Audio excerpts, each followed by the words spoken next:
Happy Monday, everybody. Hope all is well with you and yours. Thanks for stopping by. Also, check out my YouTube music channel. I'm Jamie Totten, and this is Here's the Thing. Today, a little NFL and, of course, the election watch. Okay, a little NFL. My Browns lost. Washington with the rookie quarterback are doing better than any of our fans could have asked for, so far at least. Jerry Jones and his coach have the Cowboys looking like amateurs, and Saquon Barkley made the play of the year so far. Now, last week, I thought Garrett Wilson of the Jets had made the play of the year. But jumping backwards over a player who's trying to take you out is something I've never seen before. I've been watching football as long as I can remember, and I've never seen it before.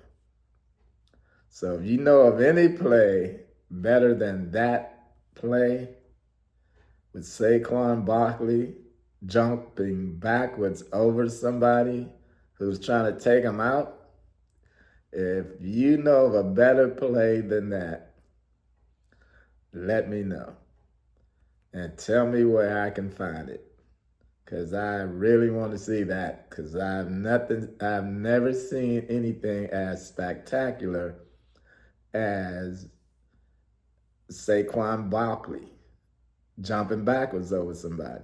Not even the great Barry Sanders. That man had a million moves, and he never jumped backwards over nobody.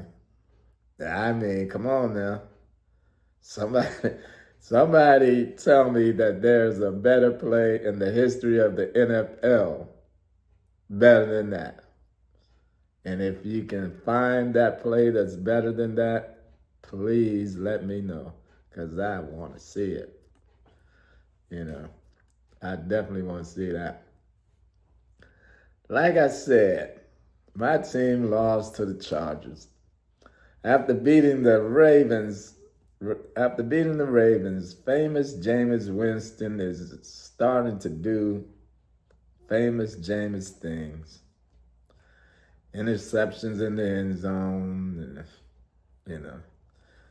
Winston can win a game because of his arm, but far too many times he loses games because of his arm. I mean, he will just throw that ball, man.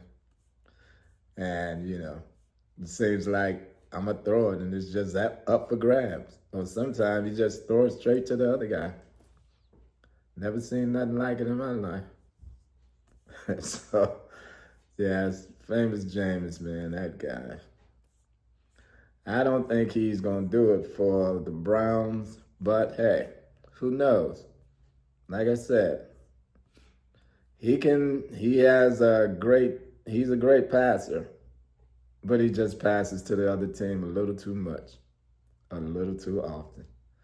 So, Browns, you're where you've been for a long time without a quarterback. Okay.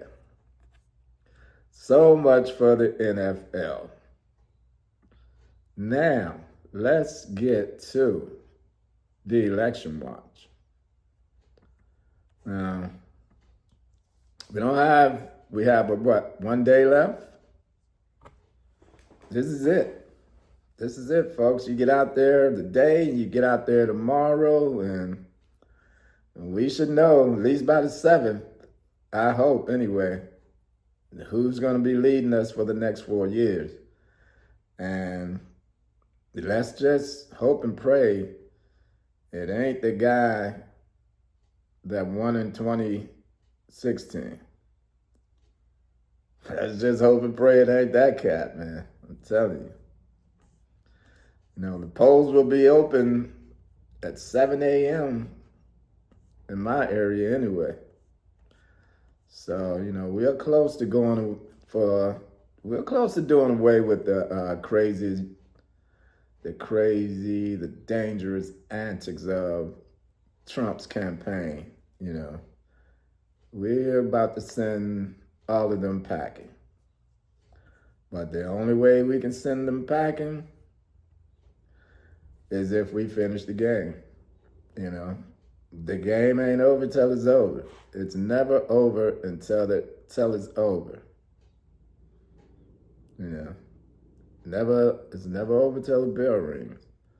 So here's the thing. If you haven't voted, you still have time. If you know anyone who needs a hand or guidance of how or what to do, guide them. Give them a hand. We've seen Vice President Harris and Governor Walz doing all they can do. So let's do the same. As I've said time and time again, we've seen what happened when he was in the White House. We've seen what happened when Trump was in the White House. The United States of America was always on high anxiety. Everybody's anxiety was, I know mine was very high. For the whole 4 years, this guy was in there. And then COVID hit, and the dude just had no idea of what to do. Just left us out there, telling us to shoot bleach in us, or drink bleach, or do something stupid, like shine a light up in you, and while people were dying. That kind of leadership, we don't want that, because things happen, and this guy's not ready for anything, and he doesn't have a cabinet that will be ready for anything that may come along, such as a virus, of any type of crisis that this country may get into. I am not comfortable with the likes of a Donald Trump leading us through any type of crisis. Not even, we saw what happened with the hurricane when it hit Puerto Rico.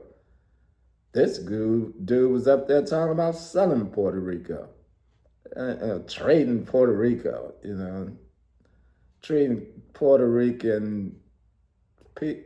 the Puerto Rican island like it was nothing, like it meant nothing. So those type of crises that come along, we need real leadership to lead us through that type of thing. Not biased people like this guy didn't want to send money to Puerto Rico because he doesn't like them because they voted Democrat or something of that sort. For some reason, you don't want to give those people the money they need to take care of the problems that they had during that hurricane. And they still have those problems. So we don't need that. He was trying to bend and break down all the guardrails when he was in the office, Anything that would keep him in check, he tried to break those rails down, This time, the people who stood as the guardrails, they're not there. He fired them or they quit. And he won't have a cabinet that will tell him what needs to be done or tell him what he needs to hear. They will only tell him what he wants to hear. So that's not good for us as the citizens. Because, this guy, he has no sympathy.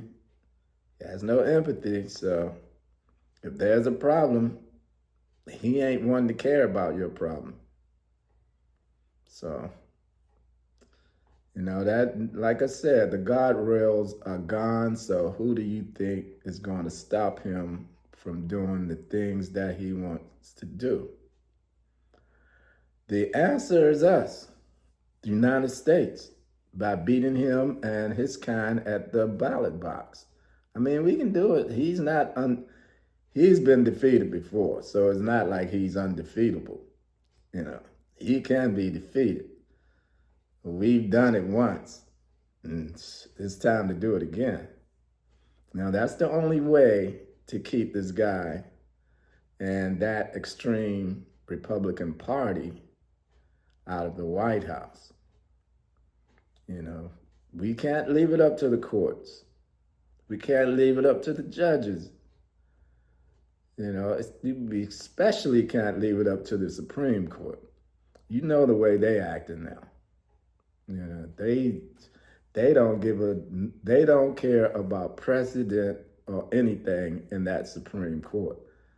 That's Donald Trump's court. So if it gets to the courts, I think that we are done. If it gets to the Supreme Court, I have no faith in the Supreme Court. So what we have to do is beat them at the ballot box, beat them at the polls. You know, like I said, the Supreme Court, that's the folks who overturned Roe versus Wade. So they took away the women's rights that they had for about 50 years. It just snatched them away overnight. You know, took away the woman's right to choose when she wants to have a baby. Really? So you just gonna tell the women you gonna have this baby, whether you want to or not. That's cold-blooded. And so, you know, men, it's like this. The man and his wife, they can't say when or where they want to start their family. Ain't that something? You know, the government is here to tell you when to have a baby or to tell you you're going to have that baby and tell your husband, oh, she's going to have that baby. I mean, even if she don't want to have the baby, even if there's something wrong with the baby, is sick, even if the baby is dead, it's that crazy. They make the lady carry the baby until she almost dies. And in some cases, women have died because they can't get the help that they need from the physicians and the doctors. It's not allowed in some states. And that's because of Donald Trump and that Supreme Court that he pretty much handpicked to get rid of Roe versus Wade. But anyway, Vice President Harris has been out campaigning, laying out her agenda for all who care to listen. We know what to expect from her. We know that she will have a competent cabinet with her that will help with the decisions that she has to make. You know, she will have experienced people around her to help get the job done for the American people. You know, that's what she says her job is, and pretty much it is. Presidents are here to look out for the best interest of the people. So she's gonna have a great cabinet, I'm sure she will. Not a bunch of lunatics who are only there to be yes men. Again, Trump and the White House with no guardrails. You know, we know what will happen. We know that Vice President Harris won't kill any bills that will help the American people.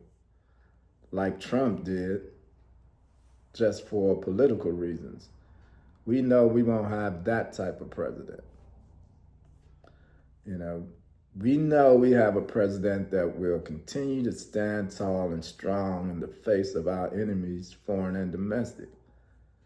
She ain't gonna bow down to like the Putins and writing love letters to the Korean dictator, and she bound down to all these dictators, and she ain't gonna do that. We know she ain't gonna do that. We know when she goes to Europe, she ain't gonna be going over there acting a fool. We know this. We know that she is presidential, and she has been the vice president for 4 years. So she's been a prosecutor.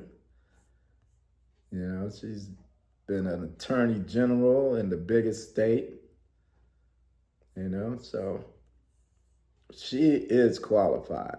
She is definitely qualified. So there's no way we're going to turn over the reins to a want-to-be dictator. We're not going to do that. We should not do that. Because if we do, well, we just should not. And nothing is off the table with Donald Trump. So if you want somebody in the office that's going to be trying to get back at this person and trying to take down that person for what they said, trying to take down the newspaper, the press, and trying to take down the news shows, want to sue everybody. Just the next 4 years of craziness. Talking about executing Liz Cheney with 9 guns trained on her face, that kind of craziness. Do we really want 4 years of that? So we can and we must not let Donald Trump get into the White House. So no time to be tired. There's more hard work ahead of us. We're almost there, so let's get it out. Let's get out there and fight and vote, because like the vice president says, when we fight, we win. Remember that. When we fight, when we vote, we win. So, again, thanks for stopping by. Enjoy the rest of your day, and I will be talking to you. Peace.